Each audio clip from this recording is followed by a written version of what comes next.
Bonjour les cinquièmes. Alors, je m'attends à une participation un peu plus active de votre part. C'est pas parce qu'on est loin qu'on doit décrocher. On reste engagé dans l'apprentissage et dans ce nouveau chapitre qu'on a commencé ensemble à distance, d'accord? Donc ici sur la vidéo d'aujourd'hui, je vais essayer rapidement de faire le tour des questions que je vous ai envoyées pour le mardi. Donc aujourd'hui, nous sommes en train de faire les cours du jeudi 19 mars. Qui consiste en quoi? Tout d'abord, je vous propose une petite correction rapide de cette première séance sur la littérature au Moyen-Âge. Et ensuite, je vous la mets aussi en format papier, comme ça vous avez le texte écrit avec la correction.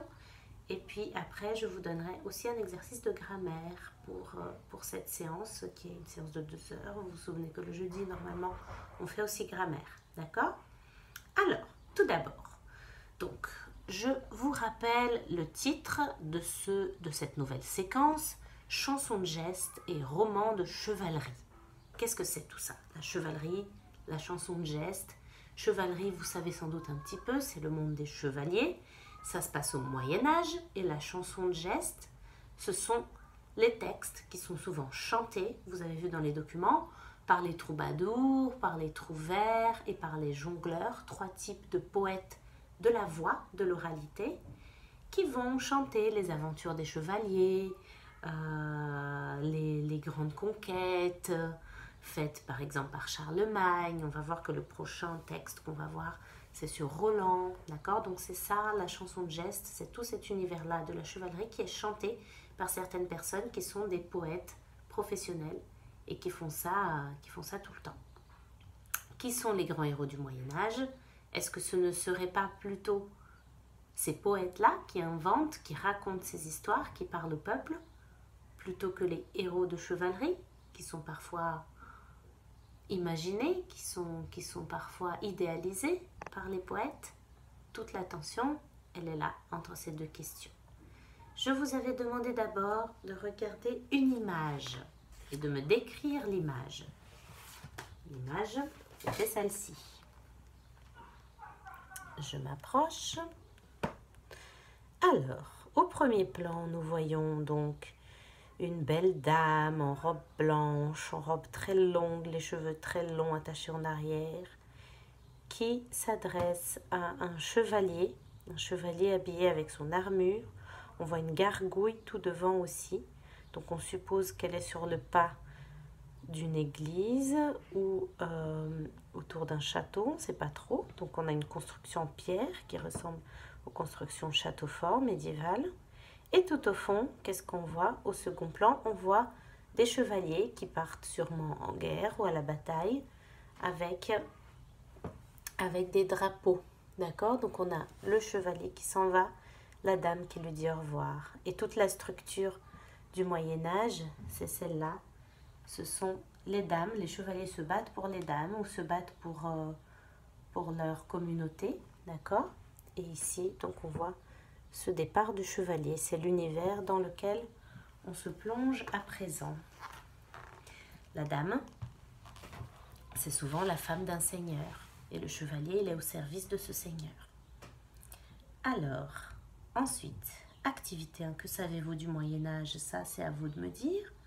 J'espère que j'aurai toutes vos activités à temps avant cette deuxième séance. Puis répondez aux questions Le Trésor des mots, page 176. Comme je vous avais demandé de travailler sur ça, je le revois ici. Le Trésor des mots. 1.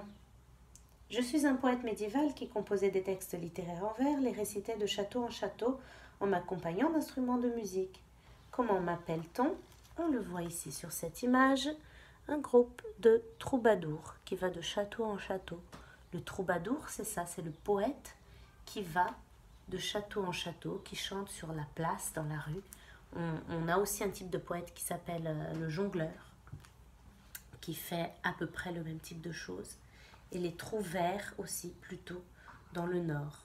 Donc là, vous verrez dans le texte à trous, à partir de ça, je vous ai posé des questions, enfin je vous ai fait compléter avec des mots d'après les textes.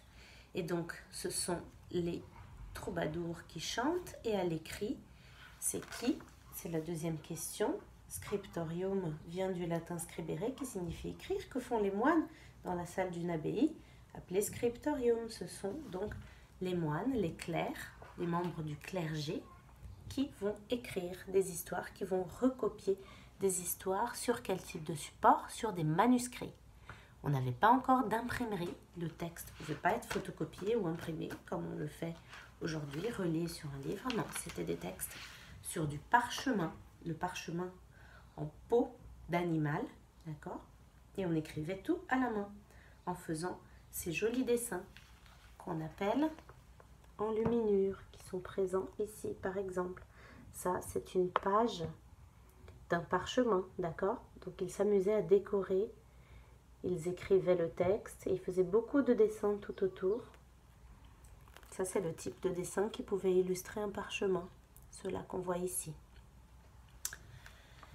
Donc il faut vraiment vous mettre en tête que le Moyen-Âge produit des textes, produit beaucoup d'histoires, comme toutes les sociétés vont raconter, on a toujours raconté des histoires, mais que à l'époque médiévale, on ne peut pas ni filmer, ni enregistrer, ni prendre des photos, etc., ni même imprimer des livres, parce que ça va être inventé que à la Renaissance, l'imprimerie, on verra un peu plus tard quand est-ce que c'est inventé.